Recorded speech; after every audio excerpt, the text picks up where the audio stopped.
All right, in today's video, we are going to talk about front-loading a policy that's maximized for cash value. Firstly, what is front-loading? What does that mean? If I say I want to front-load a policy, front-loading a whole life insurance policy means I'm starting with a large amount of money up front. I want to load the policy with, call it $100,000 up front, and then after that, I either A, want to stop funding altogether, so I just want to write a check, send it into the company and be done with it, or B, I want to continue to add money, but at a much lower amount. Meaning, I've got $100,000 in cash, or whatever the dollar amount is. I want to get that into a policy, see rich cash value up front, but then afterwards, I know that I'm not going to be able to get $100K into the policy again. The most I might ever pay into the policy is $10,000 or $30,000. We'll talk about an example just like that at the end of this video, and I'll show you how I would design a policy like that for maximum cash value and such, but that's an example of front loading. So there's typically two cases of front loading a policy. Case A would be, I've got a lump sum of money. I want to send that lump sum to the insurance company. I want to maximize the cash value in my policy. And after I get the lump sum in, I'm done. Meaning I never want to pay another penny into the policy. It can be a lump sum paid all in policy year one, which does not always make sense, but we can do that. Or it can be a lump sum that's spread out over a number of years. We'll talk about that a little bit at the end of this video. But that's A. And then B would be if you want to start off with a lump sum and then keep on funding the policy afterwards. So that is a classic example of front loading, where I start off with $100,000 and then I add $30,000 per year thereafter, or something like that. Let's go through some of the benefits of front loading a policy. Benefit number one, you typically see high upfront cash value. It usually ranges between 90 and 95%. What that means is if you start with $100,000, your first year cash value is going to be somewhere between $90,000 and $95,000. That range does depend on the insurance company and product you select, but it should generally fall somewhere in that range. You'll see an early break-even point. The cash value growth, the internal rate of return, is accelerated with these front-loaded policies. What it also allows people to do, which we've seen to be very attractive to many, is commit to a small premium. So I can start with a very large amount of money, but then be on the hook for a small amount that does not feel like a burden. That's if I want to keep adding money. If I just want to add a lump sum and never pay anything into it, not even a small premium, you can do that too. And again, we're going to look at examples and such. We can also stop funding after a few years, could be as early as 1 year. And then we can use a policy for opportunities sooner. Specifically, if I like the idea of borrowing against my cash value and I want money to flow through the policy first, if I'm able to front load it, that gets more money in cash value, which I could then use for opportunities as they come. Let's go through some awareness here. So, from an awareness perspective, not all life insurance companies offer front-loaded policies. What I have to know here are the rules of the game, specifically premium and PUA rider limits. What I want to know is wherever I set my premium, how much will a life insurance company allow me to add into PUAs on top of that premium? We often talk about a 10/90 split. What that means is when I'm paying $1 in, 10% of that $1 is directed toward the premium. The premium typically does not show up in cash value in the first year, not with a traditional product. And then I want the other 90% of that dollar to go toward PUAs, because I see the majority of a PUA payment show up in cash value. That's what maximizes the cash value, gives me the strongest guaranteed cash values. That's how I get the most value, baby. So, knowing the rules of the game, is 10% the lowest I could go? Is it lower? Some insurance companies allow a larger upfront lump sum. Guardian's a great example of that, where I can pay 50 times the base premium in PUAs in the first year, and then typically 10x thereafter. Different companies have different rules. We're going to talk about different examples and such as we look at case studies. Here's a point to be aware of. Not all agents like front-loaded policies. A reason why is because to optimize the cash value from a design standpoint, again, knowing the rules of the game, we're going to reduce the base premium, which will reduce the commission. So from an awareness standpoint, it is beneficial to be aware of that. Now, what's also good to be aware of is that it sometimes makes sense to spread a lump sum payment out over 2 to 5 years. We'll discuss an example of this at the end of this video. A drawback will typically see an upfront hit of 5 to 10%. So going back to the first benefit, I see high upfront cash value, 90 to 95% of my payment, which can also be viewed as a drawback to some, a 5 to 10% hit. Think of it this way. If you add $10,000 in the first year, your cash value is $9,000 to $9,500. That's a $500 to $1,000 hit. You might hear that and say, okay, that's not that bad. What if it's $100,000? You add $100,000, 5 to 10% is $5,000 to $10,000. 100K paid, 90K in cash value in the first year, $10,000 hit. Some might say that's not that bad. Some might say, that kind of hurts a little bit. How quickly do I overcome that? And then we look at the policy values and see it's 3 to 4 years. What if it's $1 million? You pay $1 million in. 10% is what? $100,000. If it's 5%, it's $50,000. So we do want to be very aware of what the drawbacks are and make sure that they're realized, because yes, we overcome that quickly, but at the same time, there's a hit up front. So we always like to point out that piece. So in the next several videos, we are going to look at several case studies. We will review the numbers in each of them. We'll see different individuals of different ages with different dollar amounts. We will review the numbers, and the goal will first and foremost be to maximize the cash value. And then we'll also talk about how these individuals plan on using the policy, whether it's for real estate, maybe it's paying off debt, perhaps it's using for their business. Using the policy can be a lot of fun when we look at how the policy is growing, but then when I borrow against it, how much am I paying in loan interest? Comparing that to the cash value growth, I can see the numbers firsthand.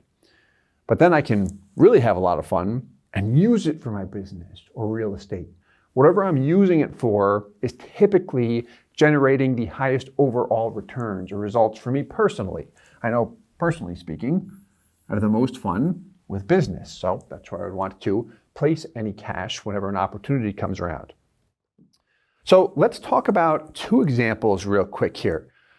We'll look at $1 million. This will be a lump sum scenario where the goal here is to make it efficient. And then we'll look at a scenario where we've got $100K up front and then $30,000 per year thereafter, and how we would design both policies in a case like this. So here we go. Let's take this one first. Let's do this in green. So example number 1, $1 million, making it as efficient as possible. So if you are 50 years old, and age will matter here to a degree, you can take a policy, write a check for $1 million, deposit it into the policy, and never make another payment. Your first year cash value will be anywhere from $900K to $950,000. By the 10th year, your cash value might be 1.15, a little bit more than that. Here's where I'm going with this. By year 20, your cash value might be $1.7 million. So we made that one-time payment. First year, $900 to $950. By year 10, I've got 1.15. Year 20, 1.7. What you could also do is this. Spread the payment out over 4 years, so $250K per year for 4 years. Meaning you're getting the same $1 million into the policy, but it's spread out over 4 years. So The first year, you won't have $900,000 to $950,000 because you've only paid in $250,000. By the 10th year, however, let's do it this way. This is where it's very interesting for people. You might have 1.2 to 1.25, anywhere from $50,000 to $100,000 more. By year 20, you might have 1.85. And I'm pulling numbers that I ran for an actual policy based on an age 50 male. Same company, same product. All we're doing is funding that lump sum in 1 year compared to spreading it out over 4 years.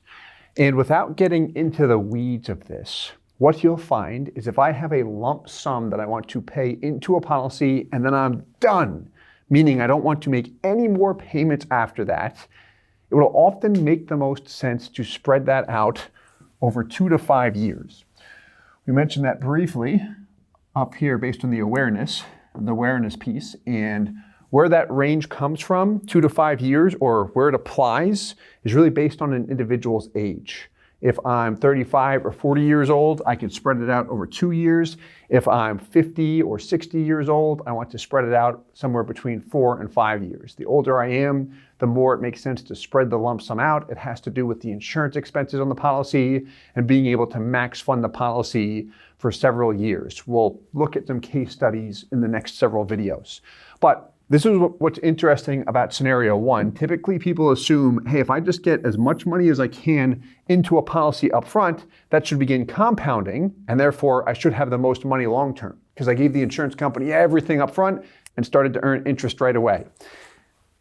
Not the case with a life insurance policy. Let's look at scenario 2. If I want to fund $100K up front and then $30,000 per year thereafter, well, I would do this even different. So let's put this in a different color. We could use an individual of the same age. It really doesn't matter here.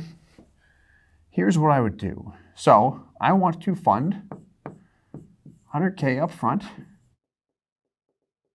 and then $30K per year thereafter.